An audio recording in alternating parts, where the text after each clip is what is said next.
কঠিন পরিস্থিতিতে ফেসে গেছি আমি। কখন থেকে এই দুধ মন্থন করেই যাচ্ছি, কিন্তু মাখন কিছুতেই তৈরি হচ্ছে না।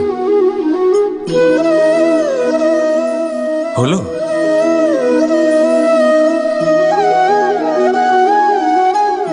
এই দুধ তো কেটে গেছে, এবার কি হবে?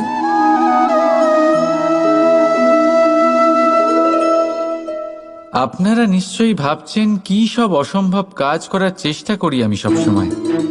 দেখুন, দুধ কেটে গেছে মানে তা দিয়ে আর মাখন হবে না।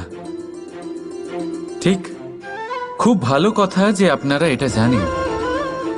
এটাও জেনে নিন যে আমাদের সম্পর্ক ঠিক এরকমই হয়। যদি সম্পর্কে তিক্ততা চলে আসে, তাহলে যতই চেষ্টা করুন না কেন, কোনো লাভ হবে না।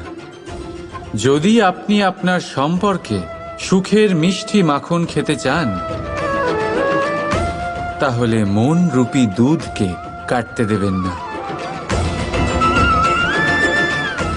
রাধা রাধা।